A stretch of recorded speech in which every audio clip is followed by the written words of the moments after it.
Okay, so hello guys, this is Veni Vidi Vici again. I'm gonna bring you another match now for the PK Clan TRD tournament, the first TRD tournament. It's gonna be Fart over here in the blue, playing as Ottoman, versus Garja here in red, playing as Iroquois. Let me quickly fix my settings. That's better. Just a brief introduction of both players here. You will all probably know Garja from the last tournament, the last Nila tournament from the PK Clan.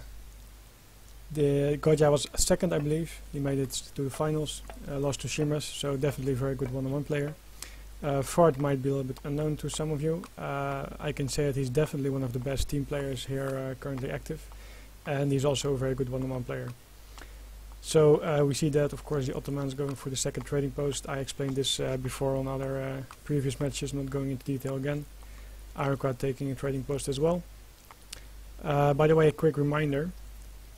I stream every match that I stream. I will save in the past broadcast on my Twitch channel, but I will also upload them to my YouTube channel, and that is youtube.com/VeniVidiVici, and then a W behind it without an underscore.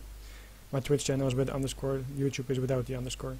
There you can also watch the videos. If you want to watch them again, you can watch in another quality.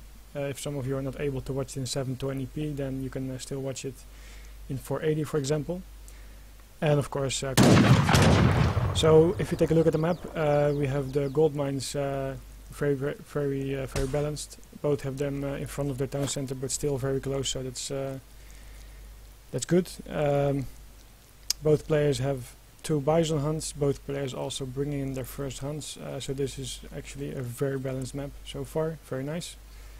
Regarding treasures, we see that Fart picked up 60 food. Both had their starting coin treasures, the beavers. Fart had a little bit more coin there, but that's just a tiny bit, it doesn't matter that much. Ottomans versus Iroquois is going to be an interesting matchup, though I would probably give Iroquois the bigger chance of winning this. It's probably very close. It depends a lot on how well the Ottoman is going to micro his Abs guns. Of course, using their range and also protecting them with the Janissaries versus any Kanyas that are coming. It is likely to be Abs gun and Janissary versus a combination of Aena, Kanyas, and some Tomahawks from the Iroquois. Of course, there are a few other variations like semi-fortress, fast fortress, but we'll see how they play out. We see that Fart is now aging up and took his second trading post. So he's probably going to upgrade it and go for stagecoach. Here, a Tomahawk saved for Garja.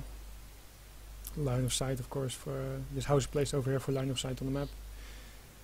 And we have a couple of nice treasures left. This, for example, the 320 XP over here, or the Coureur de Bois. These might come into play later on. If you bring in some cavalry behind your hero, of course, you can rescue them quite easily. Fart making a little bit of a wall over here. The Iroquois hasn't aged yet, so there we go. That's quite normal. Curious where he'll post his war hut. Of course, the Ottoman is coming out here to scout, and probably going to find this one and immediately going to attack it. And of course, as soon as it starts to build, it's going to be sieging the war hut. That's the 400 wood from the age up, so that's all normal. The little wall, of course, is a defensive position because Iroquois can rush very strong and even can send the Kanyas, as we all know, to raid on the villagers. So a little bit of a wall here to protect his herds. Starting with the Rex. He didn't age up with the tower, so I'm still expecting him to go for a colonial agenda. If he would go for a fast fortress versus Iroquois, you probably need the tower as an extra defensive building. There we see the 4 Kanya shipped. 700 wood is going to be the second shipment for the Ottomans. Then he's probably going to upgrade the trading post and add the artillery foundry.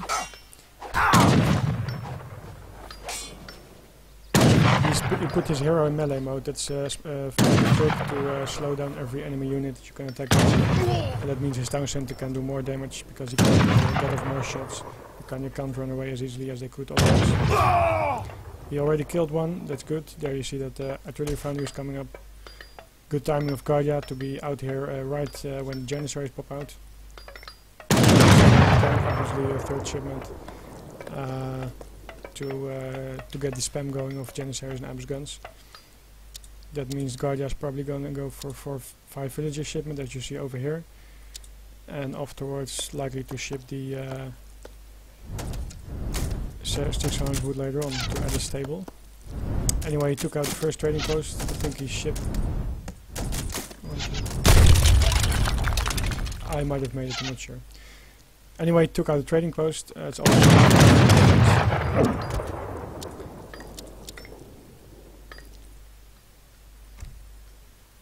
the sound keeps bugging, I don't know why. So what we have here basically is the Ottoman needs to wait a little bit more to get some Abus guns out. He can push only when he has 5 Abus guns, preferably more, but not when he has nothing. I mean only Janissaries. Garja knows that he has to pull back here because this is such a defensive position with the buildings, the trees, the mine, the house, the town center fire. They just can't engage this yet. The Abus guns of course do very good, and he can just shoot and run back, shoot and run back, etc. This warhead of course gives him a good line of sight to see what the Ottoman has over here and when he's coming in.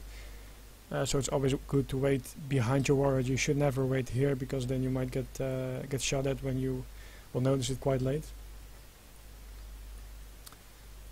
I would like to see this herd being herded towards this town center or a warhead in the middle over here.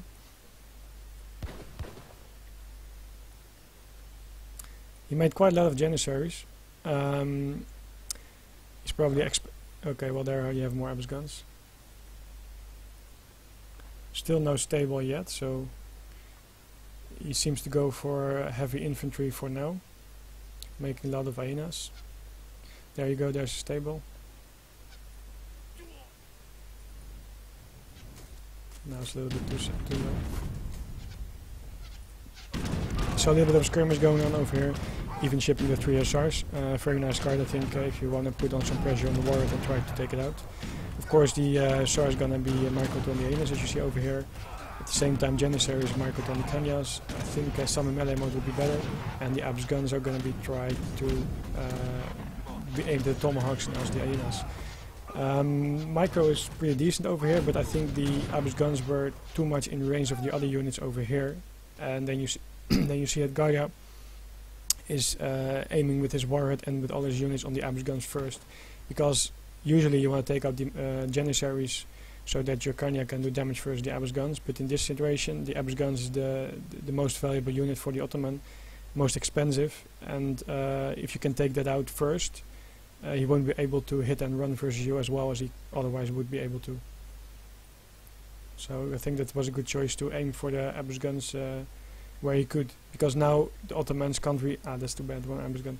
The Ottomans can't really push out if they don't have enough Abus guns. That's the only way they can push out and use their range. If only Janissaries, then of course they can't do enough versus Aena. I think the battle went too much in Garja's favor.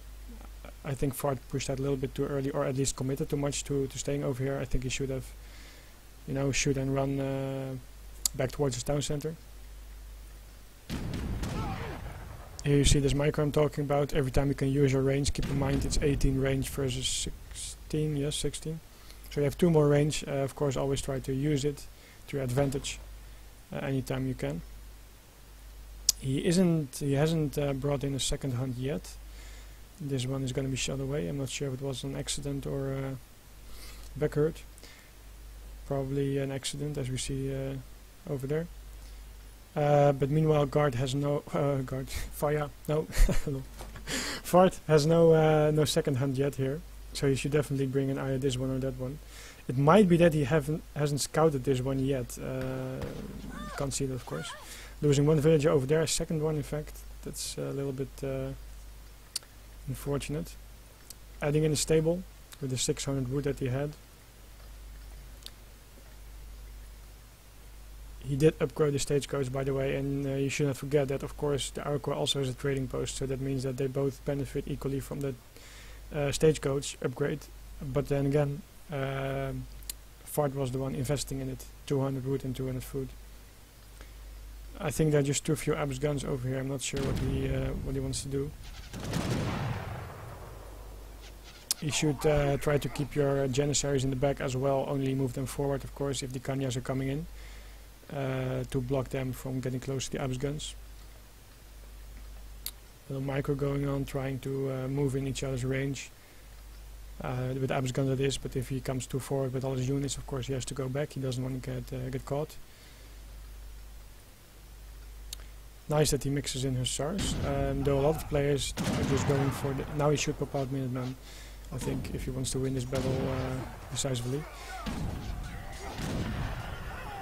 A lot of people prefer to stick to Abus gun Janissary just to mass those, but he chose to add in Hussars. You see that the Tomahawks were put in melee mode for the Hussars, and they died off pretty fast. Keep in mind that the Iroquois hero is boosting a lot of the hit points here of these units, so it's always a hard army to deal with in the second age. I don't know why it hasn't popped out Minutemen yet, or using a Town Center Fire, as you see over here, nothing inside.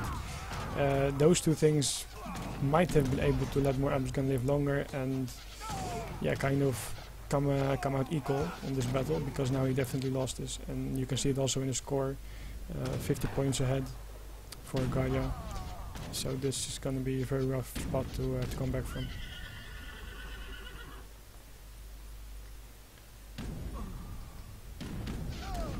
Still trying to do what he can. Town Center should be aimed at the Kanyas, but there's just not enough left. He's pulling back for now. I'm not sure it matters that much. Trying to pick up the low HP one, of course. As you see me doing here, you can use the Alt key to see hit point bars to know which unit you should take out first, the one with the lowest HP. All this time, by the way, Garja did a very good job of keeping his hero alive, preferably in the back, like somewhere like over here, so that you see that these units are in the aura, or the circle that they get boosted, but not that close that it's easy for the Ottomans to pick off the hero, and thus decreasing the hit points of the army.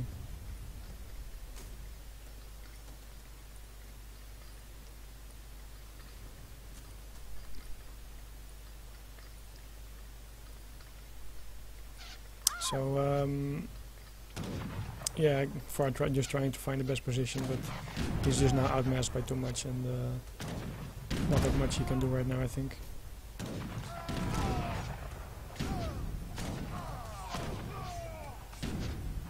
Just too many units, too bad.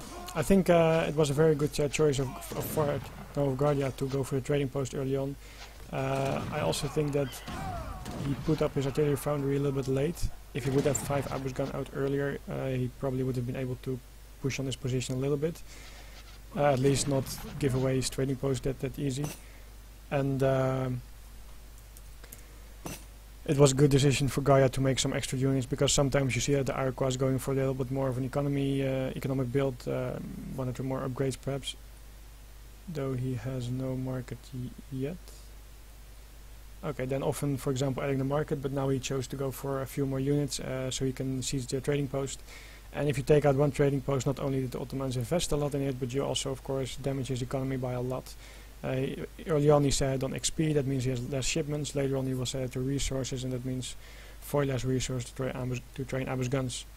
And then the main problem here was this push. I think it was okay, but he stayed there for too long. With Abus guns all in range of the infantry, and thus dying off quite fast.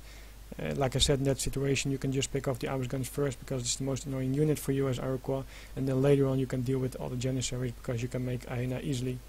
And then the second big fight over here, I think it was pretty well done by both. I would have preferred to see a few more Janissaries in melee mode to better deal with the Kanyas.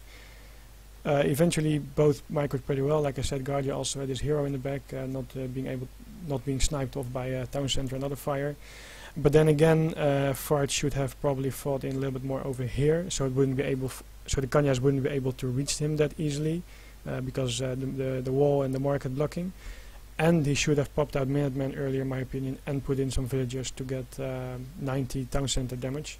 Because after all, he had only 1 or 2 more Abyss guns later on, because he was still gathering. And if he would have 90 damage and aimed it on the Kanyas, together with the Minutemen, the Abyss gun would have lived longer, and it might have looked different over here.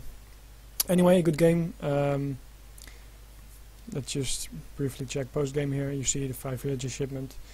Steady villager production over there. Going for a 3 SR shipment, of course, it's always debatable whether you should do it that early or rely more on crates to really mass your Abyss gun and Janissary production. On the other hand, if you go for a push like this, I think you definitely need it. Another option would be to just push out here, kind of like a fake push, go back and use your Hussars to raid, because of course his food was not that well hurt after all, the second one here, the second hurt. Anyway, as you see over here, military unit count not only has fared, in fact, the more costly army, but he also lost more, so that didn't went that well for him over here. And when you lose that many Abyss guns as Ottomans early on, both here and here, it's kind of really hard to remass it, and usually means game over there. You see that here with the 2 trading posts, he was doing quite okay, but then he lost the trading post, and immediately getting behind on economy as well. Okay, that's it. There's not going to be a second game right now, so I'm going to end the stream over here. Keep an eye on next games.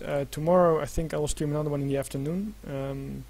Not quite sure which it was. I will definitely stream on Sunday afternoon. That's going to be Shimras versus Silento, and probably Saturday afternoon Silento versus Fluky, and then I miss 1 or 2 other matches. But anyway, keep an eye on the Twitch channel, on the YouTube videos as well, if you prefer to watch in other quality and be able to commentate. Thanks for watching, and see you later.